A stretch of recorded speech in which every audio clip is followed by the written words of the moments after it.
Sounds great.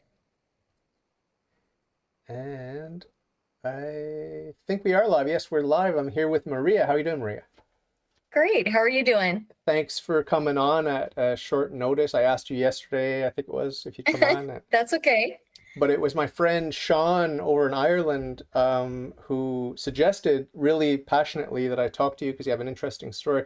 So I guess we're going to discover together what your story is. I mean, you already know, but I don't. My listeners probably don't. So maybe just walk us back all the way through your journey from early childhood today, and to just touch on the highlights that are most important to you. Okay? Okay. Well, I'm one of 13 children. I have a twin sister, Maggie. I'm number 12. She's number 13. So I'm from a big Catholic family. I grew up in the faith.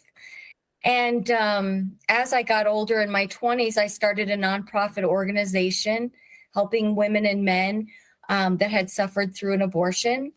And so I did retreats with a psychologist and a priest or a pastor, because we did interdenominational retreats as well. Yeah. And it was a beautiful weekend of counseling. So I did that. And then I moved on from there. I actually started Catholic radio in Boston when my husband was in grad school at Boston University. So I went live with Cardinal Sean for the first launching of the Catholic radio station there, WQOM 1060 AM. And then from there, I worked for Catholic TV for about 8.5 years as their director of basically fundraising is what I did for them, and writing grants. And so about a couple of years ago, I ended up getting sick. I didn't know I was ill. I have had 14 operations in the last 2 years. And right before I got sick, I had just started JMJ Press, and I was about to launch The Glory of God. And that all went on hold for 2 years as I've been going through all these operations and things. So I've just released The Glory of God children's book. And it's a really beautiful book that prepares kids for first sacraments of First Holy Communion and reconciliation. Wow. Very, So very that's a cool. lot. Did they figure out what's wrong with you, or are they still working on it? They did. Well, yeah, they're still working on it. I have a lot of different things. I've had a lobectomy, my left lung taken out, and a hole in my heart, and quite a few things. So you can't tell a mill by looking at me, by the grace of God. But yes, it's an ongoing thing that's happening with me. So When did all that start? Just you said just 2 years ago, is that what you said?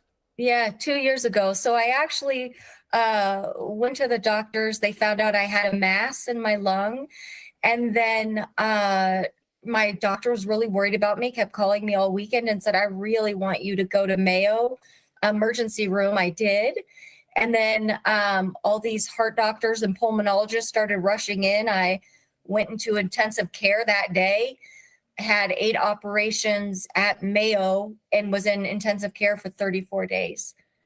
So, and then from there, I've had the rest of my operations. So it's been a crazy journey. And I really wanted to go back to Catholic TV, but I've had so many operations that I just have had my hands full with JMJ Press and my health. Wow, that's pretty nasty. It's a And nasty surprise. Have any of the doctors speculated it might have something to do with that mysterious illness that was going around back 2 years I don't ago? think so. No, No, no, I don't think so. coincidence. Well, we're going to be praying for you, and I enroll each and every one of my guests in a perpetual mass. You get extra graces from that, Oh, thank you. so that'll help. And of course, if you do, God forbid, if you do pass away young, you'll go to a better place, right? Thank So you. hopefully. So just talk us through a little bit more of the biography, because I'm always curious about parents, siblings, and just the family situation growing up. Any interesting angles there, or everyone's just cookie cutter Catholic, or what's the story? No, I don't think so. My parents were married, and then my dad had told my mother he dreamed that they were going to have 13 children, and my mom said, "Oh no, we're not," and they did. So his dream came true. They were very faithful in praying the rosary with us every night, and we would go to mass on Sunday, adoration before the Blessed Sacrament every Thursday, and my parents would take us to confession every Saturday. So we were pretty brought up in the faith. We would have these family dinners, and my parents would ask us questions like, what are the precepts of the church? And, like, we had to know at dinner all these things. But I think later on, I don't think I appreciated it very much, especially uh, being young and in college. But I think, and I know that I'm so thankful for them and the faith that they gave me, because without it, I wouldn't have been able to get through everything that I'm going through right now. I think the faith and I try to go to mass every day, and I think that I'm able, and just receiving Jesus in the Eucharist, I have a great love for God, and the Holy Eucharist, and spreading that. And so I know that that is why I look okay, even though I'm not. Mm, So. that's amazing. So,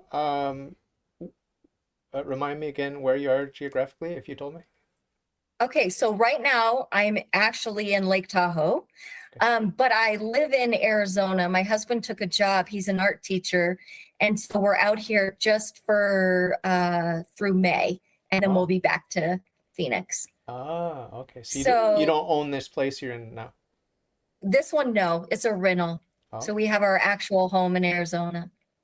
looks nice though with the wood and everything. Looks nice. I know, it's very beautiful here. Nice for a change, and then you can go back to your place.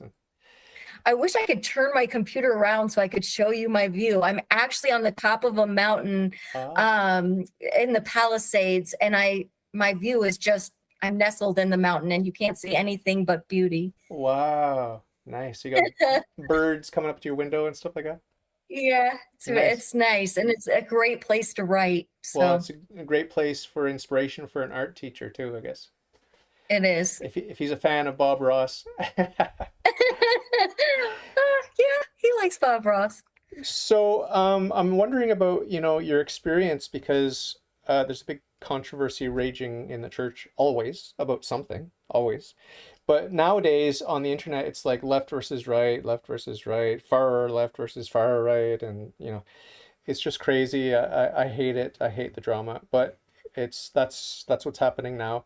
So I'm just wondering, like, if you're happy with the Novus Ordo, or if you go to like a more traditional place, or if you're just happy to get the sacraments anywhere. If you've seen liturgical abuses, like the Spirit of Vatican II, because here in Montreal, Quebec, Canada, where I am, I've seen a lot of nasty stuff, abuses and stuff like that. And I've met a priest who doesn't believe in the real presence, and so it's a mixed bag. And I've got a couple of more conservative priests that I've met, but I don't really enjoy the atmosphere in their masses as much. So I just try to find a conservative Novus Ordo. But what about you? Is that an issue, or is it a complete non-issue? Because most of the churches you've stumbled into have been pretty good. I think it's not really an issue for me. It's not as if you don't know that these things are going on in the church, but I for me, it's really about receiving Jesus in the Eucharist. So whether it's a great homily or a terrible homily, I always, I know that I'm coming before God. And so I think for me, it's just being face to face with God and knowing that He's present. Whether the priest is worthy or not worthy, we're still receiving the body, blood, soul, and divinity of Jesus Christ. And that is what I need to get through my day. And also to try to be a light for others. So for me, it's not really an issue, because I always go in with a mindset that, yes, it's a community, and you're celebrating mass with a community, but it's also, I'm there face to face with God, and I know that, and no matter what, no one could keep me away because of that. Absolutely, yeah, absolutely. So, I just want to mention to you that I think there may have been you know, I could count on the fingers of one hand the homilies that have touched me, like in since 2009 when I joined the church. So, I mean, I don't go to church for the homily, that's for sure. Okay. Now, are the homilies usually useful and good and solid and Catholic? Yeah. Okay. But I'm not like touched or wowed or blown away. It's just like another gentle reminder about how the readings apply to my life, and that's good. It's good. But in terms of walking away and thinking, "Wow, that was a great homily," rarely, very rarely happens. That's probably the same for you and for most Catholics, I guess, in the West? Well, I don't know. So it just depends. Some, like you said, some are good, some are not. But I think, again, just going there, and that's, I don't know. I just have this drive to always go every day and to just be in God's presence. And I have a lot of kind of miracle stories that have happened to me before the Blessed Sacrament. So maybe Ah, that's why too. So ah, I don't know if you want me to kind yeah, of tell you one of that's course, happened. of course. Okay, so I was in my 20s and I was asked to write a grant. It was my first grant, and I did not know what I was doing. So I went before the Blessed Sacrament because I write a lot, and I'm filling out this grant, and I heard it gets to the point where it says how much money to put in to ask for. And I heard a voice say to me, which I knew was God, wait, they're going to tell you what to put there. So it was 2 weeks before the grant was due, and I'm writing everything out. Well, they released a statement. They were originally giving away 30 some odd thousand, but they decided to give away $250,000 that year. So I said, okay, that's what I heard. Put it in the grant. And my grant was selected. And I went Ah, before this committee of 15 and the bishop of Davenport Diocese. And so I argued it, and I was awarded all $250,000, my first grant.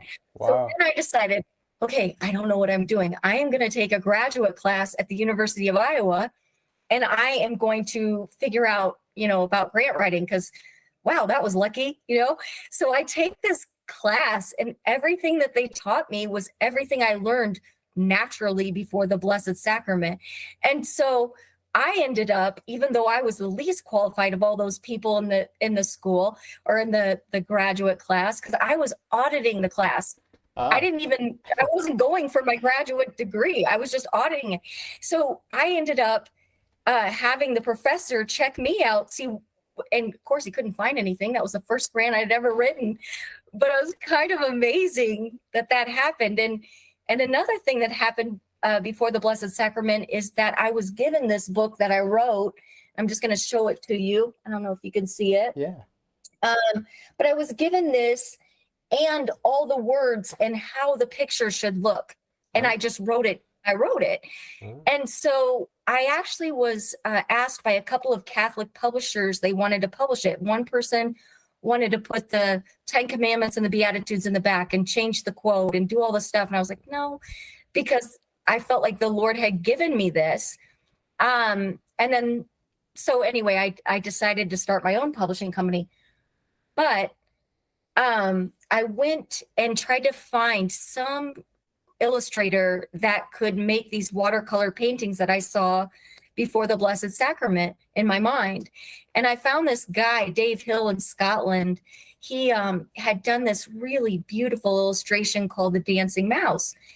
And I got a hold of him and asked him if he would be interested in doing my book. He said yes. He sent me all these religious illustrations. And I told him, I'm sorry, I don't mean to be rude, but I don't like those. I really love that dancing mouse one. I can feel the love that you put into it, and I want you to do that for me. Well, it turns out the little girl, she had red hair in the illustration. It was his daughter. ah, She had leukemia. oh, He had done that for her. She's now, I think she's 30 and in remission. But we became great friends just because I could feel the love from his illustration. And then he did create these beautiful watercolor illustrations for me. wow. So all these Amazing. different things before the Blessed Sacrament, you can see why I'm so excited. So he's Catholic or at least Christian? No, No, well, I think he's Christian. Okay. He's not Catholic.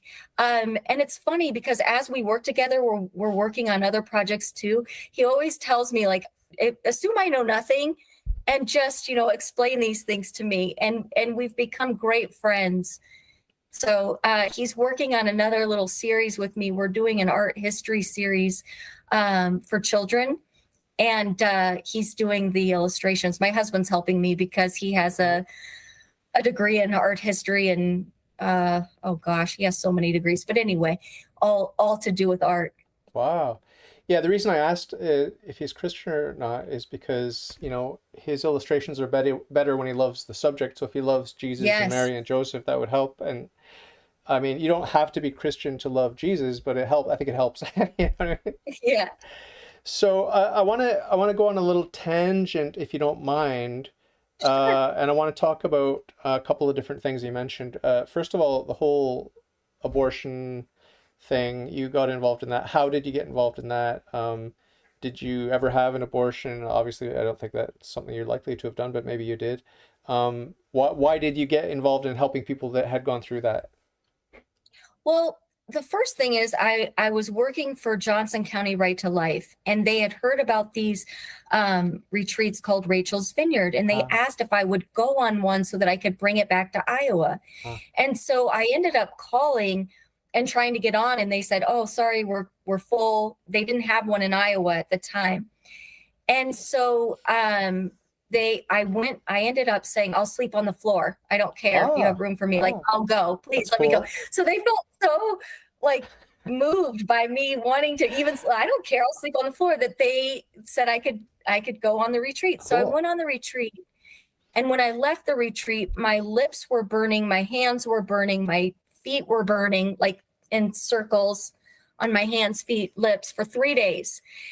And I ended up bringing Rachel's Vineyard to the state of Iowa in 3 months and starting this program. And what was really incredible is the founder, Dr. Teresa Burke, she got a hold of me, came to visit me in Iowa and said, "How did you do it? How in the world did you start this in 3 months? It takes 3 years to do this." And I said, I honestly had been praying before the Blessed Sacrament. He showed me a blueprint. I did it. I followed it. And then here we go. She ended up hiring me as the Midwest regional coordinator of Rachel's Vineyard. I went out to California and taught 47 states and 12 countries how to effectively run this retreat, all Wow. from the Blessed Sacrament. And he gave me a blueprint in my mind, and I just did what he told me to do. Wow, that's amazing. I've got a bunch more questions, but I want to say hi to a couple of people in the live chat. My friend Daniel Drazinovich is there. He's a fellow Canadian and a Catholic. And then I'm not aware of Jared Higdon, but he's in the live chat. He asks, what would you suggest as a first step for someone who wants to get into pro-life advocacy? What would the first step be? Oh gosh. Well, the first step's always prayer, I would say. You have to pray about it, because the thing is you want to do what God's will is for you in your life, whatever that may be, and you want to do what he's showing you to do. So I would say pray, and then the promptings that you're receiving from the Holy Spirit, walk it out, do it. Because for everybody it's different. Some people want to pray before, abortion facility. Other people, they may do Rachel's Vineyard retreats and help out there's so many different things that you can do. One-on-one counseling, work at women's pregnancy centers, actually offer support for women who need it, that are pregnant, that don't have finances or medical insurance, or being a helping hand, taking them to their appointments, being there for them. There's so many things you can do in the pro-life movement just by respecting each person as a human being, created in the image of God. So I would say pray and then move forward in what the Holy Spirit is showing you. Thank you for that. Seems like a common sense answer. Not that it was an easy answer, but when you say it, when you articulate it, it makes sense. It makes a lot of sense. What's coming to mind for me is, that you might be charismatic. You might have some connection with the charismatic movement, because it seems like the Holy Spirit is moving and you're aware of its movements and these sorts of things. I know you keep referring to Christ in the sacrament, but I'm thinking charismatic. There might be some vibes here. What do you say about the charismatics? What's hilarious about that is the way I was brought up is very quiet Huh. prayer. I mean, yes, the rosary as a family, but not, no, I was never, ever introduced into the charismatic movement at all. And when I had started Rachel's Vineyard in Iowa, one of the priests was the exorcist of our diocese, and he invited me to a Vatican conference on charismatic renewal. So I ended up going with the exorcist of our diocese to this place, and I met my husband there.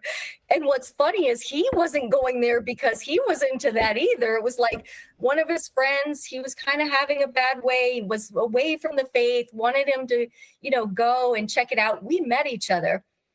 And he's British, by the way, my Uh, husband, and he's very private, uh, which I didn't know uh-huh. because he gave me all, like, everything about his life, and I just thought everybody does that, but I didn't realize British people don't do that. So what's funny is he knew I prayed the rosary every night, and he said to me, Maria, he gave me a list of all the qualities he wanted in a wife, and he said, he went back, I went to the Midwest, he went back to England, and he said, when you pray the rosary every night, will you please pray for me to find this person? I did. I prayed every night. And it was weird because a month later, I'm like, that's weird. I have those qualities. But, so anyway, it's funny that you say that about the charismatic renewal because I really wasn't brought up like that at all. I think it was just ever since I've been a little kid, I can remember as early as 8 years old, like twirling outside, playing outside, and just talking to God as if I'm talking to you. And so it's always kind of been that way for me naturally, not something I studied or Yeah, yeah. strive figure out. Yeah, yeah, it's natural. You're innocent. That's good. That's amazing. So I'm curious about your husband now. I mean, I did live in England with my wife for a couple of years, and it was really hard to get through to the English people. Like, we had no problem with the immigrants, from Southeast Asia or whatever. Like, they're just very open and friendly, and you could become friends with them. But the English, it's really, really hard to break in. They're very polite, they're very friendly, but to get past that surface level is really, really challenging. So, yeah, I can witness to you that if he opened up to you, that's very, very special, very special. I didn't even know it at the time. Which part of England is he from, and have you been to England with him? Yes, I love England. Yeah, It's so beautiful there. yeah. He's from Winchester. Okay, Winchester. I'm not familiar with that. Where So is that? south of London Oh, and the Winchester Cathedral. okay. Let me just quickly So that is Google where it. he is from. Let me just quickly Google it so I can get And an and idea. by the way, he's one of 9 boys. So I'm one of Ah, 13. There's 8 girls, well, 9 girls in my family, 4 boys. He has 9 boys in his family. ah, two big families. Yeah, so I've passed pretty close to Winchester. I've been to Swindon, I guess is the closest place that I've been to. It's sort of like considered the armpit of England, but um, Swindon, that is. But yeah, interesting. So yeah, the did you have a chance? This is just a real tangential question, but did you have a chance to tour, you know, Wales and Scotland and the whole thing, or not? Not so much. Actually not. So we went to Ireland, Oh, but I haven't went to Wales or Scotland. We actually were supposed to, I think it was not this past June, but the June before. And we went there and we had to come back early because I ended up getting a really bad lung infection. So it didn't work out, but we go back or we try to go back every year. wow, So I'll amazing. hope to. The rain is nice in England in particular, and we also lived in Scotland. But is there something about the sky? The skies are bigger, and the rain is nicer, and the greenery. it's just beautiful. It's just special, and I like the food. I like the grocery stores. I just like everything about the culture. But like I said, the hardest part is the people. They're very How about the nice, but pubs? Do you like the pubs? Do oh you like yeah, the oh pubs? yeah, oh yeah, I oh yeah. I love the pubs. Yeah, well, first of all, the food is good, and the atmosphere is so romantic. And my wife and I play darts, so we like to play darts, and so we would go to pub and have a drink and have some food and play darts. Sometimes there's live music.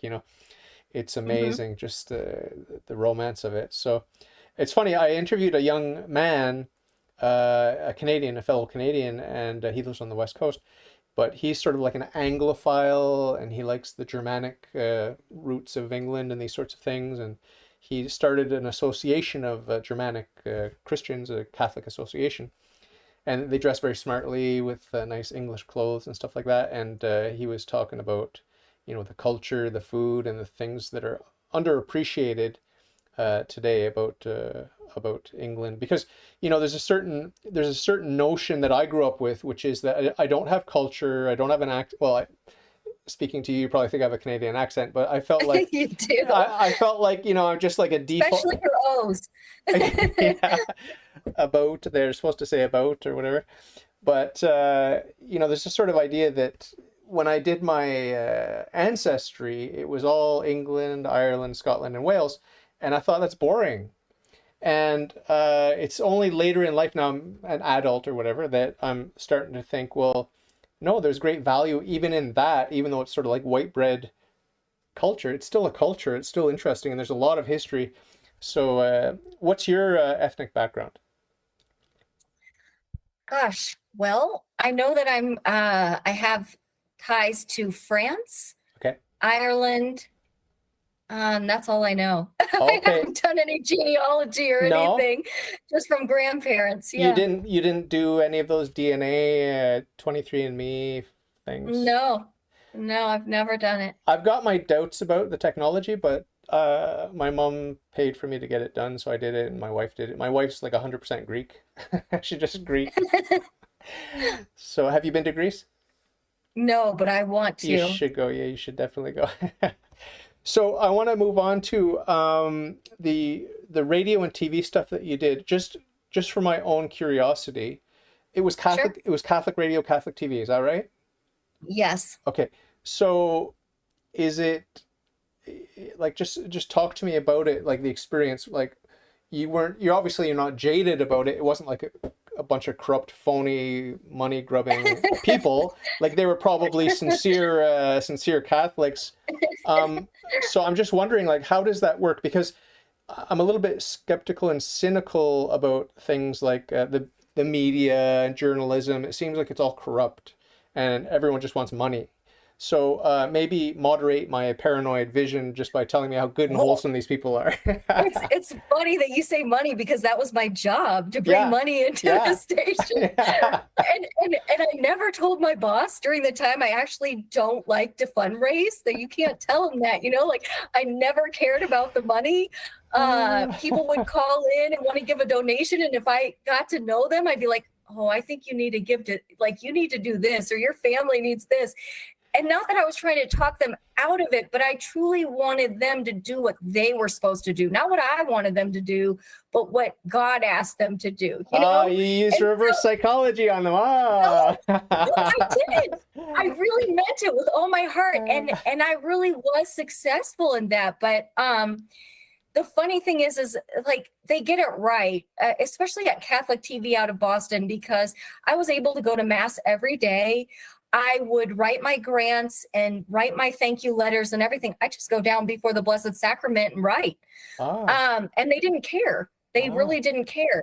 And they really wanted me to be like I am naturally, and that with people, they wanted people to give because they wanted to or could. And I had one particular guy, he had got a hold of me, and he usually always gave a matching donation for the telethon. And one year he said, Maria, I'm really sorry, but I have to give to, I think it was like, I don't know if it was priestly formation or something, I don't know. And I said, oh, that's okay. I don't mind. And he's like, really? You don't mind? And I said, no, because before I made all my calls, I prayed and I asked God that each person would only give where he wanted them to, because there's plenty of money in the world. And I knew some would come my way, of whoever God wanted to bring it that way, you know? So I can't tell you any jaded things from Catholic TV, because they really supported me in that. And as far as Catholic radio, I this happens to me a lot. I'm the only one. So I ran that radio station. I was the only employee in Boston. And I hired, it's funny, but this is totally true. So I'd have to blame myself if I was jaded. Um, but I hired people from Boston College, students that needed money, and then I would have them come in, I would train them, and I would have them give talks after Mass to ask people to help fund, you know, our Catholic radio station. And then it worked out for me, because I can't buy, locate, and be in 8 million places at once to give this talk. And it helped them because, you know, they had a little extra spending cash in college. So I'm sorry I can't give you any jaded That's things good. about my That's no, experience. that's good. That's good. That's very good. Yeah. Because you know, I've got an unhealthy relationship with all kinds of things, but money is one of them, you know. And it's just, you know, we do you know, you're a very bright and positive person in spite of everything. And you're very natural and simple in the good sense of the word, in the Catholic sense of the word. And that's amazing. But you know, we do live in a fallen world. I mean, and there's a lot of corruption and a lot of dark stuff too. I don't want to be morose and dark, but maybe just talk from your perspective. I mean, I don't want to bring a storm cloud into your sunny day here, but what is it about Satan and the dark side and sin? How do you deal with that? Because it seems like nothing really sticks to you. Oh, well, okay. So I am attacked all the time. Ah, I want to say that, first of all, I'm attacked spiritually in all different ways, whether it's my health, whether it's family, whether it's, you right. know, the thing with the book. I mean, it could be financially, not being able to go back to work. There's so many ways I'm attacked. And I think for me, it's almost like I heard the story of Mother Angelica, where she actually would be attacked by the evil one and things would happen. She'd be like, not you again. You know, like she'd wake up, like, get, you know, just tired of you.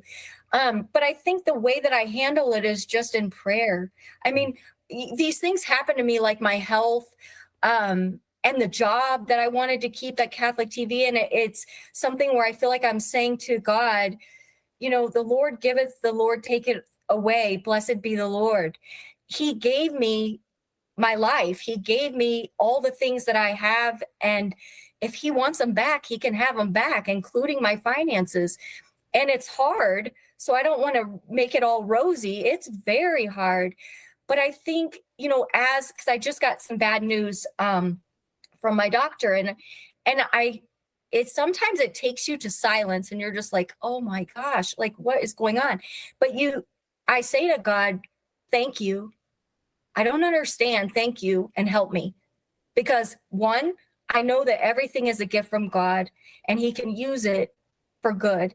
And the other one, help me, because I need your help. And so each day as I do my job, I always ask God if I could borrow his attributes, that I could accomplish his holy will, nothing more, nothing less, nothing else, and make up for what I lack, because I mess up a lot. But I wanted to tell you one experience I had in the hospital, if you don't mind, that was a little bit negative, but I wanted to share it with you because it turned out well. So it was during COVID, and I was in intensive care, and I was at Mayo, and I think they had like 27 Protestant preachers, but they didn't have one Catholic, and I needed the sacraments. And they had told me if I had a priest come in, that my husband had to leave. I could only have one person a day, and I couldn't see my husband the entire day. And I have some dietary issues where my husband has to cook all my meals. I couldn't eat at the hospital. He had to bring it to me. And so it was a really horrible decision to have to make. And so I had this Protestant pastor come in, and he said, I heard you want a Catholic priest, but there isn't one, and I can pray with you. But he was kind of combative to me. And I said, well, of course you can pray with me. That would be great. But you can't give me the sacraments. And I really need the sacraments. And so then he said, well, I need to know how you worship. And I said, okay, well, why don't I just tell you a prayer that I pray every day, and then you decide how I worship. And so I closed my eyes and I said, come, Holy Spirit, enter into every part of who I am and fill me so full of your love and peace that anything that's not of you would be burned away by the fire of your love and flow through me like rivers of living water bursting out of my every pore, so that I may share your holy light with the whole world. And whoever I come into contact with, even if we never speak, I beg you, God, that they can't help but feel how much you love them and that they want to know and love you more. Amen. And I made the sign of the cross. And the guy said, whoa, I've never heard anybody pray like that. He ended up getting all these other pastors to come in and pray for me. With me, and then he became my biggest advocate with the nurses, with everybody, and saying she has to have a Catholic priest. And then he did. He got me one in, and and then when I left after like 30, I think it was like 34 days I was there, I got this beautiful angel card, and every single pastor at Mayo Hospital in Phoenix wrote me a note in there, and they were praying for me. Wow.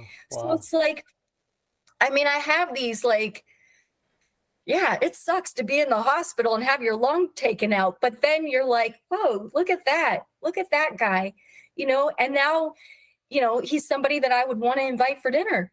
And it's nice to have that dialogue. I think people think Catholics are a certain way and they just don't know, or they misunderstand what we're really about.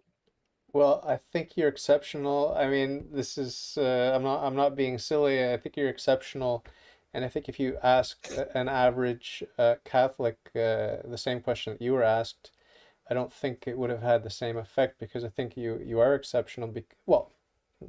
Because of the grace of God, and because of the fact that you've been soaking up the real presence so frequently, and you've received a lot of graces, and you've cooperated with those graces.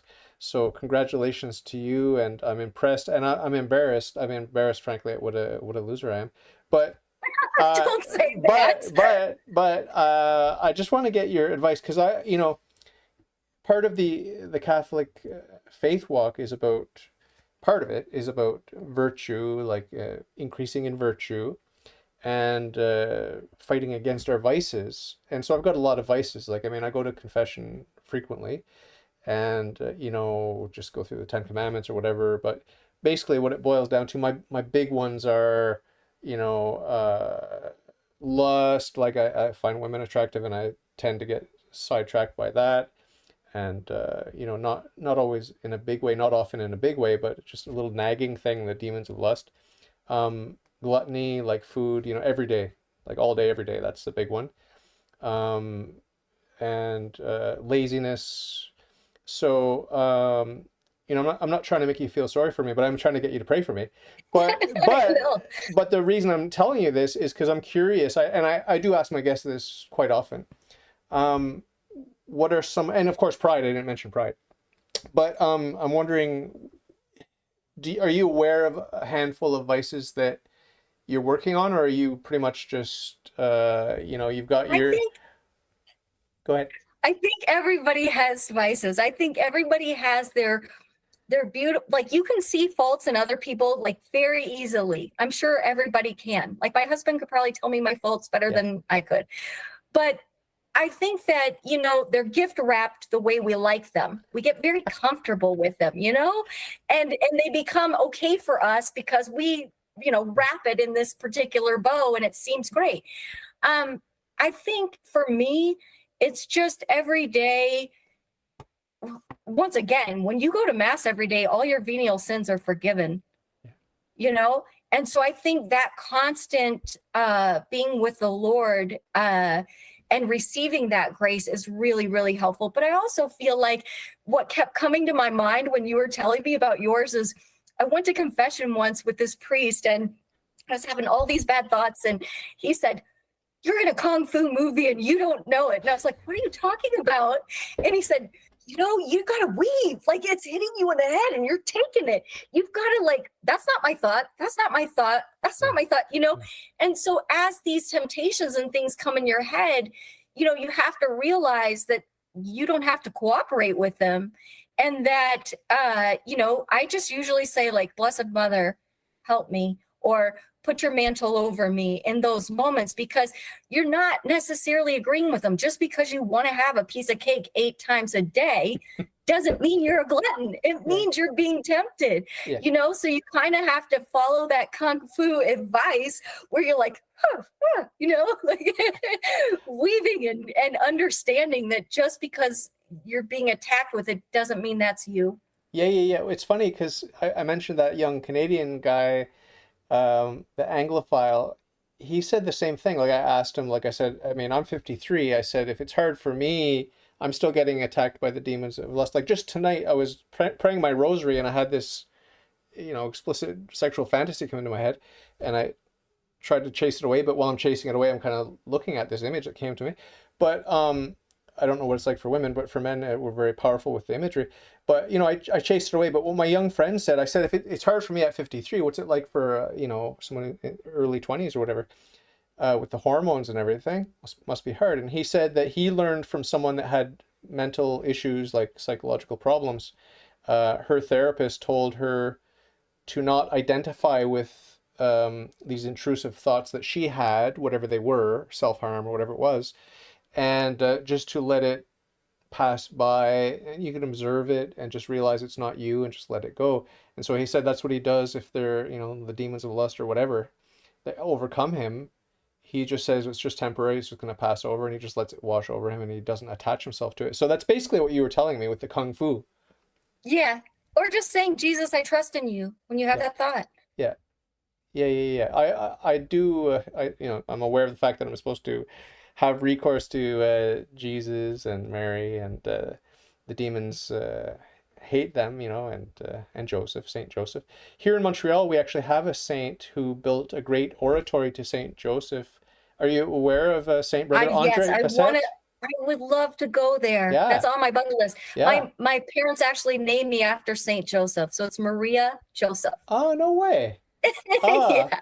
And I'm David Maria. I'm David Mary. So nice. That's the name that I took at my my confirmation, because I wanted to take Saint Augustine, who really helped convert me to Christianity.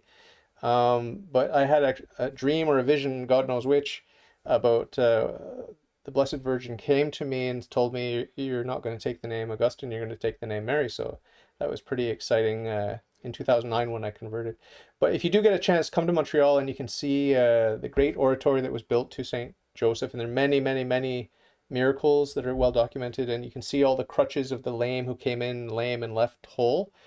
And of course, it's not about primarily about the physical healing, as you know, but it's a nice sort of extra icing on the cake, I guess we could say. And we have another saint here in Montreal. It's Saint Kateri Tekakwitha, or however you pronounce that. Do you know her? Mm-hmm. The Mohawk saint. So yes. I accidentally stumbled upon her tomb when I was biking with my wife, and it was just there in a town called St. Catherine, and now I know why it's called St. Catherine, because it's named after her. So pretty exciting. Do you have local saints, or do you have what do they call these things, like where pilgrimages take place? Yeah, like a shrine or something to a saint or anything near you? So not here. Where I was born in Illinois, and my the church that I went to and was baptized First Communion is Corpus Christi Catholic Church, and they have the body of Saint Crescent. It's a martyr, I think. Oh gosh, I think he's like 12 years old, and he has the same sort of story as Saint Tarsius. So his body has been preserved. He was brought to Galesburg, Illinois by Father Costa. It was the Rosminians. And so his body is encased in a, well, you can see it when you go in there to Corpus Christi. So I was fortunate enough and blessed enough to grow up with that child saint in my home parish. Wow. But I had heard, because I love Padre Pio, I had heard that anyone who asks to be a spiritual daughter or son, he never refuses. And Oh, so I have asked Padre Pio to please be my spiritual father. And especially, I've had a lot of suffering my entire life. So I feel very connected to him.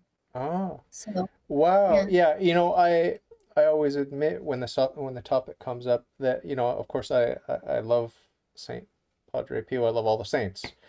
But because of the stigmata, I'm just a little bit like I'm just a little bit standoffish with him. Like I'm just being honest because it does kind of bother me a little bit. I mean, and Saint Francis of Assisi, he had the stigmata. He was the first one, I think, to have the stigmata, and it doesn't bother me. So there's something about the fact that it was televised. You know what I mean? That we could see this guy. It's too close to me in history. I don't have the romance of the distance in time to make it acceptable. So that's a little prejudice that I have, but I know I do believe the church, they've canonized him, and that's an infallible thing, right? So it's just a little bit of distance that I keep, and maybe it's I need to deepen my faith or be a little bit more. Like I do believe, like I'm telling you, I do believe, but there's still that little distance. And the same thing with Saint John Paul II. Like I mean, I like him, but he's like, I mean, I have some image of him here somewhere, but even though I love him and I ask for his intercession, whatever, there's still just a little reservation inside of me. I'm just being honest with you, because he is so close to me in time. But I don't feel that way about John the 23rd or some of the others that are close in time. So it's a strange psychology. What do you have to say about that? Not much. I think it's just time, Yeah. I don't know. I think we're all closer to others, Uh, some more than others for whatever reason. yeah. I don't know. What are So you I what are wouldn't your beat yourself up about it. what are your what yeah, I don't, but it is a bit it's a bit curious. It is a bit curious. And oddly, what's really strange about me is one of the things is that I do feel sincerely like Pope Francis is a holy man, and he may be a saint. Like I mean, I'm not saying that he is, but I feel like he's a holy man. And part of the reason that I'm drawn to him, other than just the obvious that he's kind and gentle, and he's trying to do outreach and show the mercy of God, um, is the fact that um, he's attacked, he's hated so much. So that really, I always cheer for the underdog, and I feel like he's an underdog, like I really do. How do you feel about Pope Francis? Well, as being the Pope, I pray for him all the time. I know there's so much controversy, and I think Yeah, he's misunderstood. yeah, I think that people interpret things that he says incorrectly. yeah. Um, and I think he gets a hard time. And I think when you try to be like Christ, you're gonna get attacked. So I think the biggest thing to do is pray for him every day, you Yeah, know? I found a prayer when I first converted, or soon thereafter, in a little book by Saint Louis de Montfort on the Rosary. His famous book on the Rosary. I forget what it's called, but there was just in the front cover a little prayer for the Pope, whoever the Pope is, and they left the space blank for so you could fill in the name of the Pope. But I pray that prayer every day for whoever is Pope. I've been alive under two popes, Benedict and Francis. But I'm not alive for that, but Catholic for that. I mean, I lived under others, but I converted in 2009. So yeah, But when you pray the rosary, though, when you say the three Hail Marys, faith, yeah, hope, and charity, yeah, I for the guess intentions of the Pope.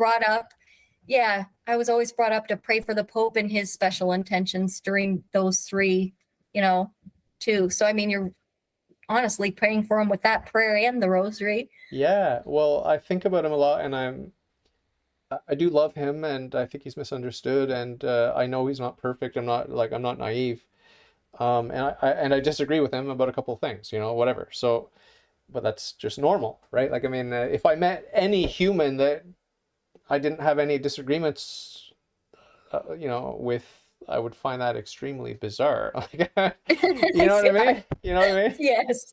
Be a bit Yes. creepy. Like, although I did have a dream once that there were three of me and we were just hanging out, and the Trinity of Dave's hanging out, and it was quite fun actually. We got along very well.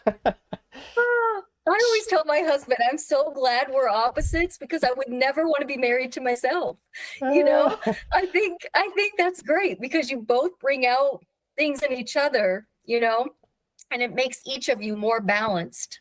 So, Yeah, well, I met my wife and I thought, no, there's no romance here. I just find her fascinating for whatever reason, but it's purely intellectual. There's no romance. And all my friends were saying, you're in love with this woman and she's in love with you and whatever. And then, it was 3 months, within 3 months we got married. So it was, and we're 28 years married now. So, I mean, wow, congratulations. thank you. There's something special there. But even at our wedding, my best friend and my best man at the wedding, his girlfriend, and they're not together anymore, but his girlfriend at the time was at the wedding, and as there were like people were passing by us to shake hands and congratulate us on getting married, and she took the time to tell us both that it ain't gonna last at the wedding, at the wedding, that it ain't gonna Whoa. work, and so.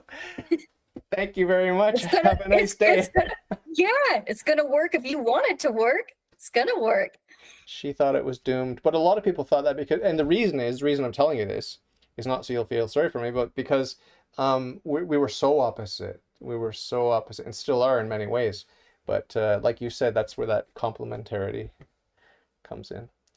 My What are, husband and I yeah, are total opposites, and it works out great. what are three adjectives you'd use to describe him? Like quiet, introvert, whatever. That's the Ooh, impression you're giving me. okay. Creative, artsy. Okay, this is going to seem shallow, but handsome. He's very handsome. He is intelligent. He has this balance of strength and I don't know how to like. He has such empathy and he has strength. Like he's a big guy. He's a coach. He's played rugby. He's like all these things, and yet he is so gentle. I don't know how this mixes to make the perfect combination, but I would say that is like one of my favorite things about him. And he's funny. He always makes Ah, me laugh. ah, So that's I nice. have I have a lot. I could probably go on, but Yeah, those are a that's few. cool. That's exciting. And remind me how long you've been together? Okay, so we've been together 17 years. Ah, Yeah. wow. But it feels like yesterday. And this is going to be a hard question for you to answer, but I want you to try anyway. Sure. What? Sure. Just take a guess.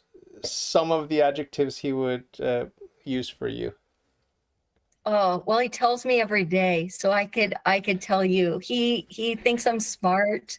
Uh he thinks I'm funny when I'm not being funny, which he finds funny, I guess.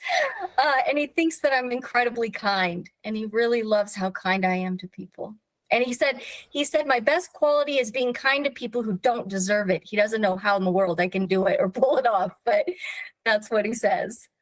Yeah, I'd say I'm surprised he didn't say beautiful. Maybe you're too modest to say that, but I'm sure he'd say it. I'm sure he'd say it number one, like you said for him.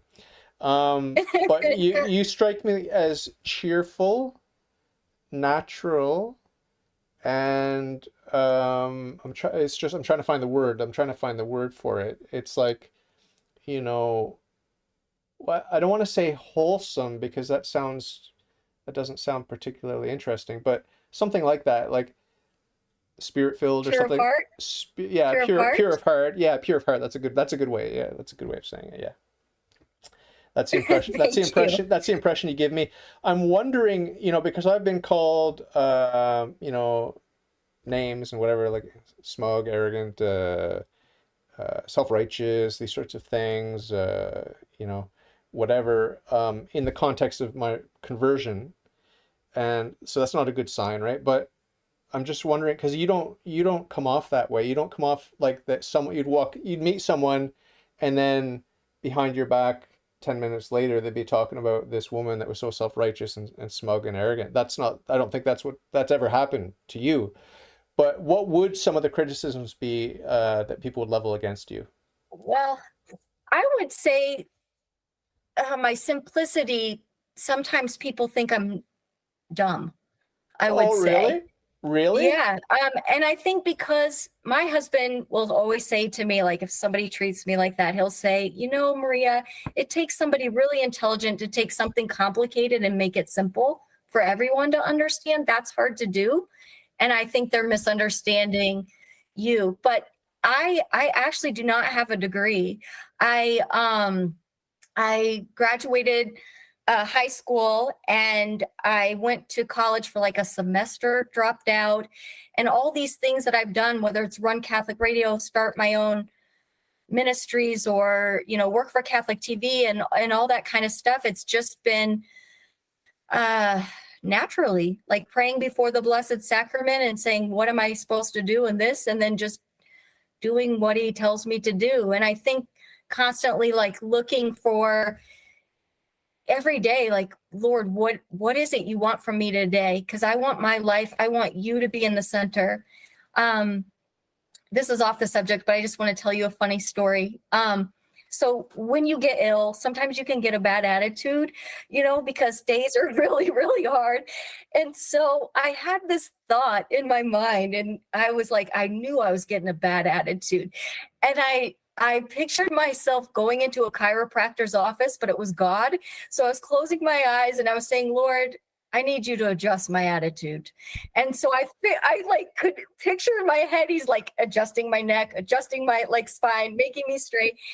And then walking out being like, thanks, because I don't know. So I think sometimes in these things, people that are very learned and have all these degrees and all these things, sometimes they can look at me as if I'm not as good or as smart. But I think, this is off, this is kind of connected. When I pray the rosary and the fifth mystery of the joyful, it's finding Jesus in the temple. And for a very long time, I always enter into the rosary and I'm in the rosary as I'm praying it. And so I would sit at Jesus's feet at 12 years old and I would ask him to teach me directly. And when Our Lady would come in and find him, I would ask her as my mother to teach me directly. And so I really believe that all the things that I've accomplished are because they taught me directly. Amazing, yeah. So that's a roundabout answer. Well, I've met a lot of people, doing the podcast and in real life and traveling and everything.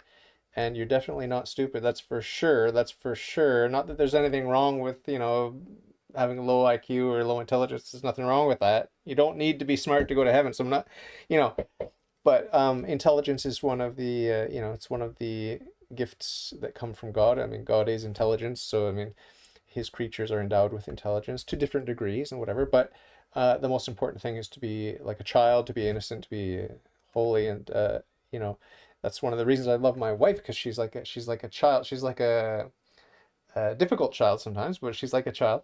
And, it's a beautiful thing, meeting you and hearing your perspective. And I was just wondering, I don't want to dwell on the negative, but I was just wondering if maybe it's possible some people are jealous of you because of your faith, because of your light that you have. Maybe I shouldn't be asking you. Maybe I should ask other people around you. But I'll see what you have to say anyway. I don't know. I always think like it's funny, but when people do, I'll just give you, for instance, my son says that I'm like the lady in Parks and Rec because somebody will say something bad and I'll just be like, oh, I really am glad they can share their opinion with me, so he makes fun of me a little bit about that. But I just think like, whether they have the super intelligence, I know they got it from God, even if they don't recognize it. It is a God-given gift. And what he has given me, whether it meets their standards or not, doesn't really matter because I'm God's. I'm his. He's mine. That's it. So absolutely. My friend, I want to give a shout out to my friend Christopher Rice, who's in the live chat. He says hello, and he says, "I wonder." hi. She says, He says, "I wonder if she has read any Miles Connolly." Miles Connolly. Miles spelt with a Y. We'll have to look that up and see what he's written. No. Not sure I haven't. why. If you're there, Christopher, you can let us know. But we're going to wrap this up soon. But Yeah, so anything that we didn't touch on that you'd like to touch on before we wrap things up here? Were there any other topics, any Yes. other projects, any other anecdotes, stories? Because your stories are good. Oh, thank you. Well, I just want to tell people if they want to buy a copy, they can buy it on jmjpress.org. The Glory of God, and it's available in Spanish as well. Ah, So let's see.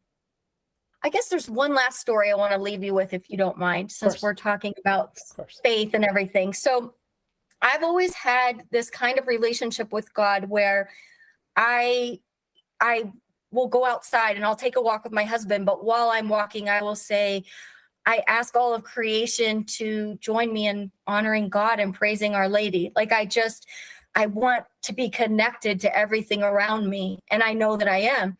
And so one day, my husband, he created this beautiful garden, and not like carrots and stuff, but an English garden where it's like beautiful flowers. And I'm walking through and I was praying alone, and I said, I imagined God was walking with me, the Father.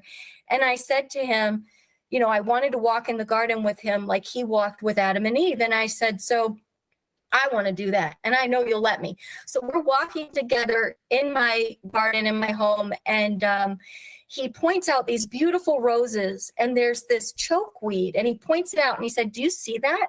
And I said, yes, I see that. And he said, that's called ungratefulness. It chokes the life out of everything. And I was like, oh.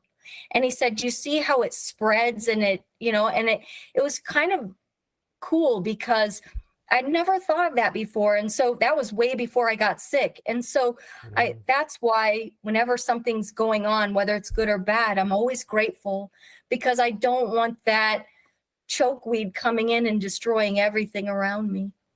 And so I'm going to work on this little book for children, and I'm going to use these things that have happened to me in my prayer life, but I'm going to make it so that it's a child talking to God and using these watercolor paintings and do these little stories. And that's one of them.